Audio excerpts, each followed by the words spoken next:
Pastora Roth Cobos. Siya ang misis ni Pastor Rod Cobos. Ito ang nakakatawa na banat niya sa simbahang Katoliko. Lalo na, siya mismo ang nagbigay definition. Anong ibig sabihin ng sakrament? O holy. Or, and then ang mens din shortin lang bagod ni siya is actually commandment. So, sacred, in short, sacred commandments. In short, sacraments. May sarili siya na definition sa sacraments. Sacred commandments. In short, Yun, sacred commandments. Natawa ka kasi ako dahil sinabi niya, binanggit niya, sacraments. plural na. Pero sabi niya, Nung 7 sacraments is 7 sacraments na, pagkatapos is pa. oil. Number 3, holy oil. May sacrament pala tayo na holy oil. Pangatlo daw umano na sacrament ay Number 3, holy oil. Number 3, holy oil. Ang hangimuon nga lana katudong bugtong nga lubi. kulang ng research talaga sila sa kanilang banat. Dahil una, ang gagawin umanong lana ay yung nag-iisang lubi. Lubi sa Cebuano, sa Tagalog, niyog. Hindi yan niyog. Yung holy and exercise oil, yung sacrum chrisma, olive oil yan. Hindi yan lana galing sa niyog. Asan kayo napulot ni Pastora ito? Na yun ang aral ng simbahang Katoliko. Tatalakayin natin ito. Samahan niyo ako. Kasi umalingan, pag palaging inulit-ulit ay magmukha talaga ang katotohanan para sa ating mga kapatid na kulang ang kaalaman. Ang pagkadaya ay maranasan sa iba't ibang paraan. Pero napakasakit pag madaya tayo sa pananampalataya. Dahil nanganib pati ang ating kaluluwa. Viva Cristo Rey! Pro Dio et Ecclesia. Kumusta? Muli, ito yung lingkod Wendell Talimong. Magkasama ninyo sa pagkakataong ito. At inanyayahan natin, huwag kalimutan na pindutin ang like sa ating live. At huwag ding kalimutan, kung bago ka lang, pindutin ang subscribe. At ang bell button para updated kayo mag-comment at i-share ninyo mga kapatid. Okay, bigyan mo na natin pansin itong sa Cebuano papatakang pasagad, no, na definition ni Pastora Roth Cobos. Sakra, yes, sacred. Pero yung mens, para sa kanya, commandments daw. Kaya galing yan. For your information, Pastora Roth Cobos, ang sacrament, secret, yon. Pero, hindi yung mens commandments. Ang ibig sabihin sa sacraments ay sagrado, banal, sacred signs. Hindi commandments. Meron pa siyang mga pahayag.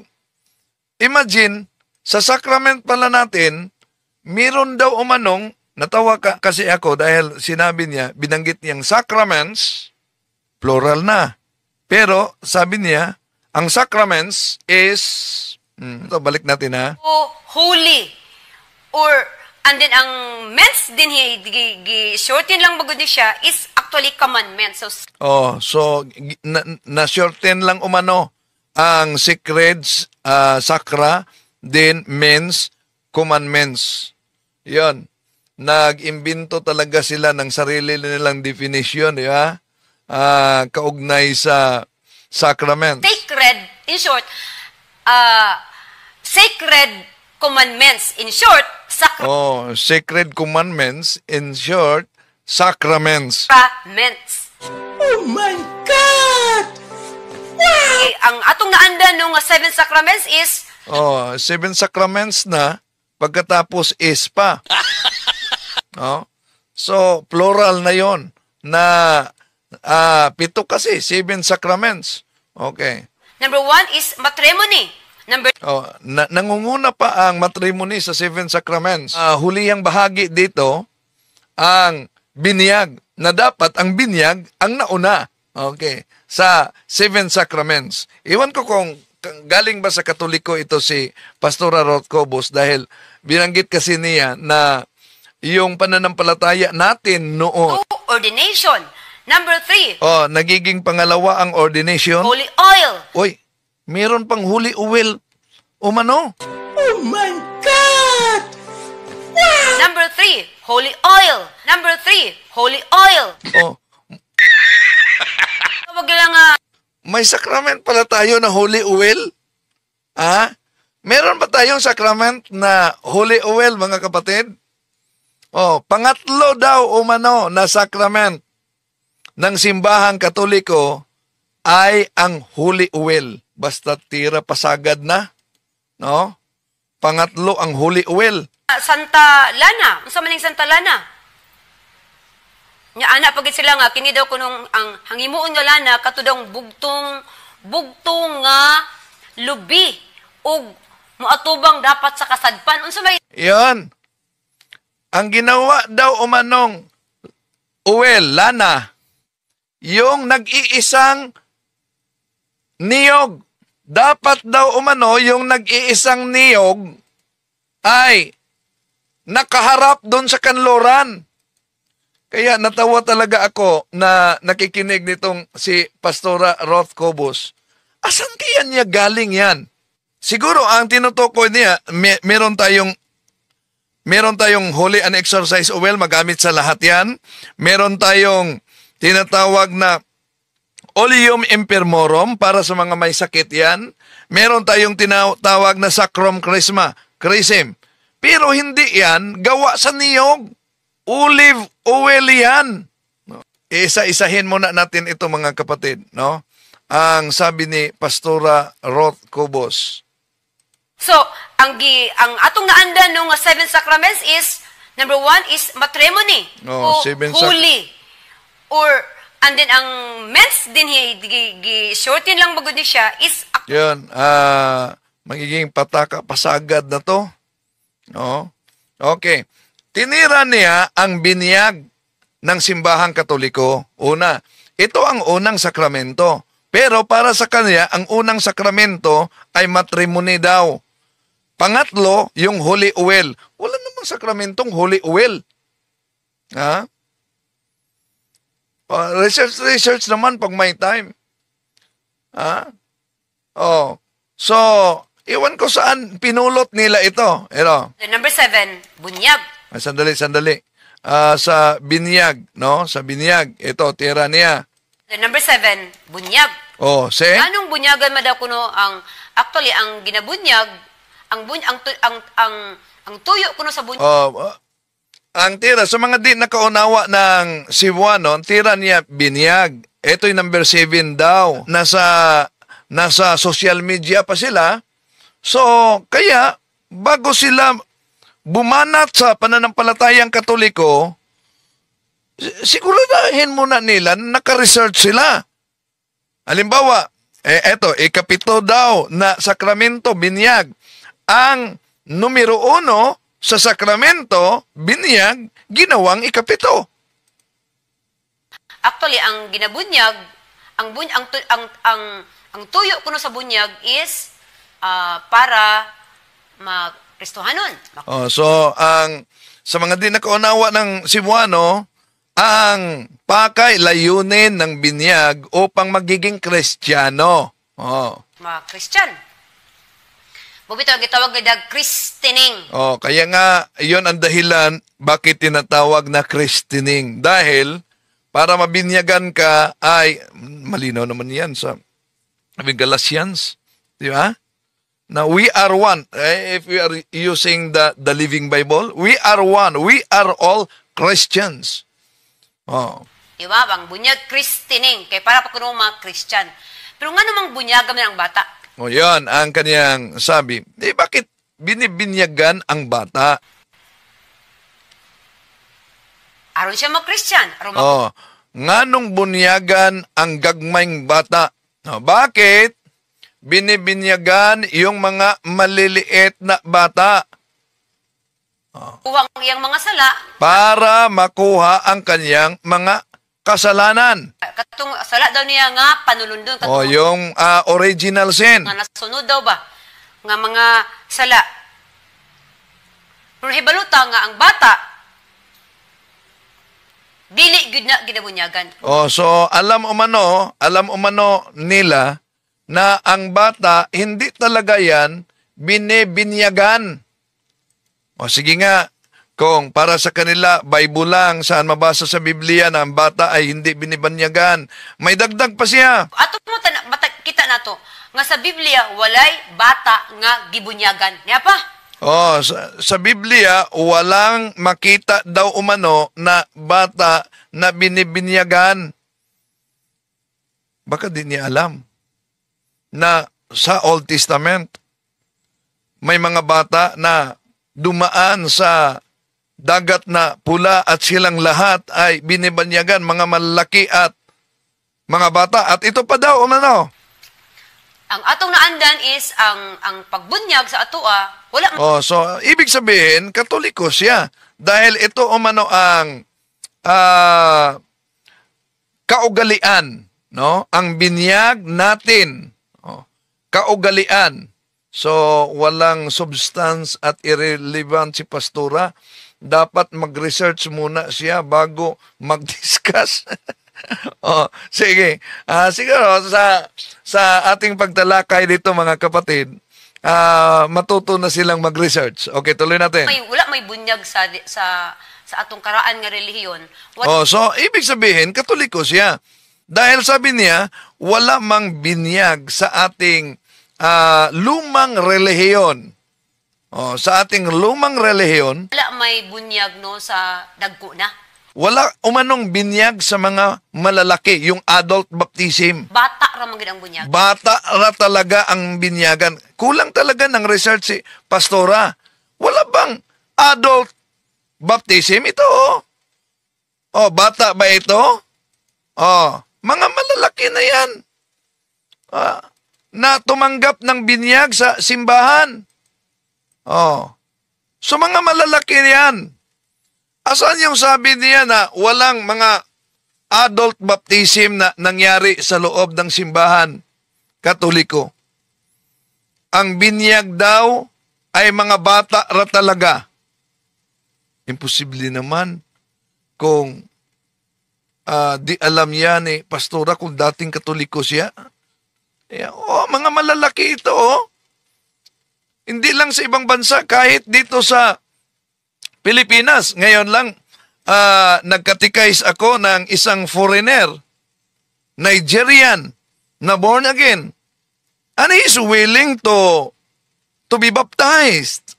No? Yung pinangapangaralan natin na mga malalaki na, in preparation yon sa kanilang baptism and confirmation. Kaya di totoo yung sinasabi ni Pastora Ruth Cobos na Wala may bunyag no sa dagko na. mga bata lang daw umano. But sa atoa karon, pang isutan pa ni unya ngano nga dili ta nagabunyag og bata. Ug maling-mali ang pagbunyag og bata. Oh, mali daw umano ang pagbinyag ng bata. Oh, sige ha. Di mo ba yung batayan ninyo sola escritura, Bible alone? Dapat nakasulat sa Biblia. Sige, ipalagay natin mali.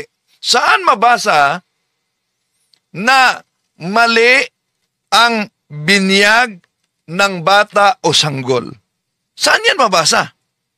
Kaya ating itatama ito mga kapatid, yung mga maling aral na ikinakalat sa social media, nito mga nagsisilabasang mga iba't ibang sikta ngayon. At dapat ipagtanggol natin ang sakramento, ang binyag ng simbahang Katolika, lalo na ang binyag ng mga bata, laban sa mga tumutuligsa at umaatake sa pananampalatayang Katoliko, lalo na sa mga sekta tulad ng Born Again, Baptist, at itong grupo nila ni Cobos, dating daan sa Badista, Iglesia ni Cristo, na sinasabi nila mga kapatid na mali daw ang pagbinyag ng bata dahil di mabasa sa Biblia letra por letra. Una, kung tingnan natin ang utos sa Biblia, San Mateo Kapitulo 28, 19-20, generic term ang ginamit dito. Kaya't humayo kayo, gawin ninyong alagad ko ang mga tao sa lahat ng mga bansa. Bautismuhan ninyo sila sa ngalan ng Ama at ng Anak at ng Espiritu Santo. Ano daw? Lahat ng tao. At ano ang mabasa sa Juan 3:5? Lalo na sa Cebuano, malinaw yan. Ang gianak sa Espiritu, Espiritu, o ang gianak sa tao, tao usab. Ang ipinanganak ng tao ay tao. Pagkatapos, ang utos ng ating Panginoon, malinaw, generic term. San Mateo 28:19. Binyagan ang lahat ng tao. Juan 3:5, ang bata, size, ang bata ay tao. Therefore, kung ang kautusan lahat ng tao ay dapat binyagan at ang bata, ang sanggol ay tao, then kabahagi siya sa utos ng ating Panginoong Hesus. Kung mali at bawal, mga kapatid, ang bautismo ng bata, bakit nilarawan ni San Pablo sa Biblia na ang kanilang mga ninuno, mga Israelita, silang lahat na bautismuhan? Kaya yung sinabi niya, walang bata na nabautismuhan. Di ba nabasa yung nakasulat sa unang Korento, Kapitulo 10:1-2? Mga kapatid, nais kong malaman ninyo ng ating mga ninuno ay napasa ilalim ng ulat. At silang lahat ay tumawid sa dagat. At lahat ay nabautismuhan kay Moises sa ulap at sa dagat. Ano daw, mga kapatid? Lahat na tumawid sa dagat na bautismuhan. Alam naman natin na yung lahat ng mga Israelita na nagsilikas mula sa Ehipto, sila ay iba't ibang edad. Pati na yung mga bata at sanggol. Pero, ang pagsasalarawan ni San Pablo sa kanyang sulat sa unang Korento 10:1-2, malinaw na lahat ng mga Israelita ay nabautismuhan. And so therefore, kasama na dito yung mga bata at sanggol, mga kapatid. Yeah? So, ngayon, tatalakayin pa natin ito sa susunod, mga kapatid. Ito lang mga nakakatawa na banat niya. Bakit? Ito. Din unsa pa kining gitawag nila nga Santa Lana? Unsa man ning Santa Lana? Nya ana pagit sila nga kini daw kunong ang hangimuon nga lana katudong bugtong. Akala niya ang Santa Lana ay anointing of the sick. Pero hindi yan, yung lana, hindi yun ang sakramento. Sacramental yung oil na gagamitin para sa sakramento. So, si Reynaldo Ramos Jr., good afternoon, Bro Wendell. Ano ba ang parusa kay si Sarmiano sa isa sa Budista na nagsasabing si Santa Maria dahil ay bituin sa dagat, starfish daw. Patawarin sana siya dahil umanib siya sa siktang di niya alam. Shadow TV. Bro Wendell, hope matalakay ninyo about sa Cell of the Living God. Natalakay na namin yan, natalakay na namin yan. Matagal na, may nagtanong dyan, mga kapatid. Okay. Tuloy natin itong sabi ni Pastora Rothko. Boss, kinikiliti kasi ako habang nakikinig ako nito. Nga, kini daw kunong ang hangimuon nga lana katudong bugtong nga lubi. So dito makita natin, mga kapatid, na wala talaga, kulang ng research talaga sila sa kanilang banat. Dahil una, ang gagawin umanong lana ay yung nag-iisang lubi. Lubi sa Cebuano, sa Tagalog, niyog. Hindi yan niyog. Yung Holy and Exorcise oil, yung Sacrum Chrisma, Chrism, yung lana na tinatawag na Oleum Imprimarum para sa mga may sakit, olive oil yan. Hindi yan lana galing sa niyog. Kaya yung sinabi niya na dapat ang niyog daw umano nag-iisa lang at kailangang nakaharap ito sa kanluran, asan kaya nila kinuha yan?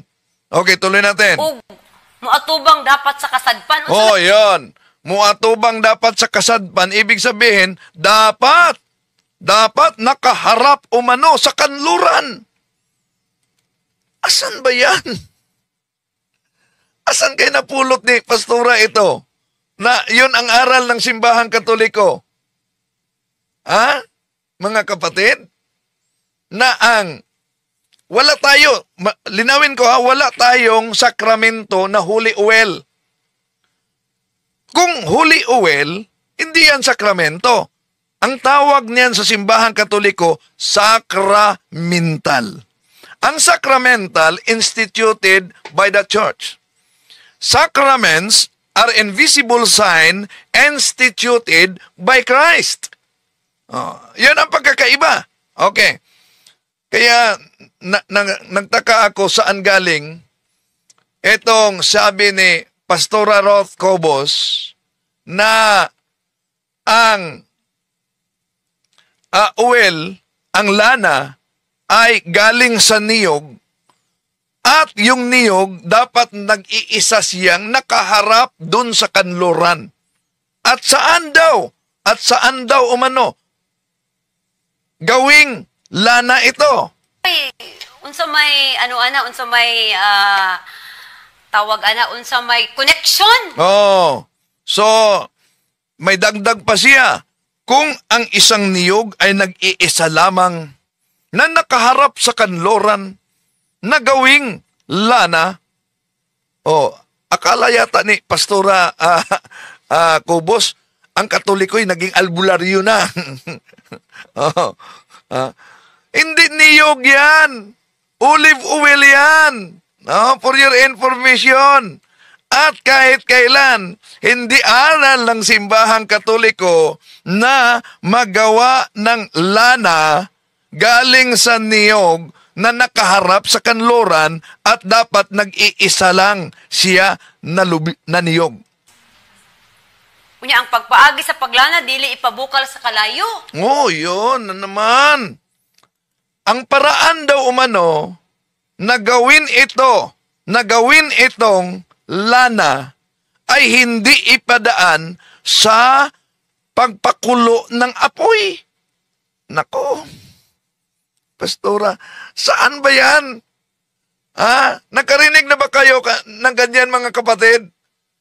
Na gagawa ang simbahang Katoliko? Ano kala sa simbahang Katoliko, albularyo na?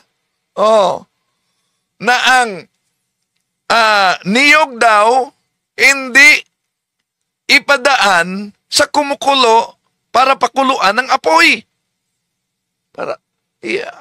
Ano kayang gawin nito? Kuya, wag daning lanaha ba? Murada ni siya og virgin coconut oil. Para daw umanong virgin coconut oil, mga kapatid. Tuwang-tuwa si Pastora dito sa kanyang tinatalakay na walang research. Okay. No? Asan kaya nila galing yan? Sabi ni Janik Asam, bro, lang, pwede maka-as kung naay apologetic seminar sa usa ka lugar na pwede na naay apologetic seminar sa San Francisco, Agusan del Sur po. Masubukan mo, kapatid, na magtanong sa kumbinto ninyo. Okay? So, tuloy natin. Okay. Unya, dito daw kuno ni siya lanahon sa ilalom pa sa langob. Nako! Asan daw? Gawing lana? Ang process? Doon umano sa ilalim ng kuweba. Albularyo na yata ang tingin niya sa Katoliko. Kailan kaya nangyari na ang simbahang Katoliko'y gumagawa ng lana sa pamamagitan ng niyog na nag-iisang nakaharap sa kanluran at ito'y gagawing lana na di ipadaan sa apoy. Di ipakulo sa apoy. O yan ang sabi niya.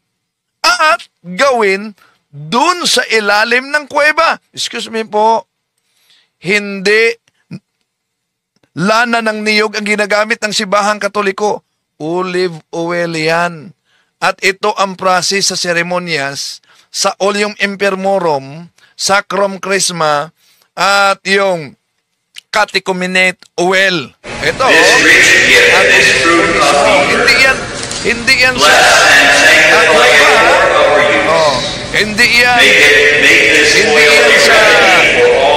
sa niyog. Ito, ang blessing, tatlong uri yan. Mga olive oil ito, mga kapatid. Sacrum Chrisma, Oleum Impermorum, at yung para sa preparation sa bunyag, catechumenate oil. Yun ang mga lana na yan. At hindi yan sa loob ng kuweba. Kaya, eto, no? Hirap talaga pag sabi ni John Lexam, miyembro sa wakwak tingali ni. Yan. Yung ating mga kapatid sa ibang sikta, bago kayo tumera sa pananampalataya ng simbahang Katoliko, research naman pag may time. Kanina, biglang nawala ang live natin, mga kapatid, nang tinatalakay natin si Pastor Canonigo dahil biglang nawala ang kuryente. So, di po natin layunin, mga kapatid, na saktan ang damdamin, lalo na sa mga miyembro nila ni Pastora Ruth Cobos. Pero, tinatalakay lang natin ito dahil matagal naman ito nilang tinatalakay sa social media pa, na yun daw umano ang mga sakramento ng simbahang Katoliko. So, hope na sa susunod, pag tumira sila sa pananampalatayang Katoliko, naka-research na sila. Maraming salamat po sa ating mga kapatid na sumusubaybay at ipanalangin natin sila tulad na sinasabi ng ating Panginoong Hesus sa Juan 17:17, Sanctifica ios en veritate, sermo tuos veritas est. Na magiging isa, sana sila, Ama, katulad sa atin, na ikaw at ako ay isa. Maraming salamat po. Hanggang sa muli. Ito yung lingkod, Brad Wendell Talibong.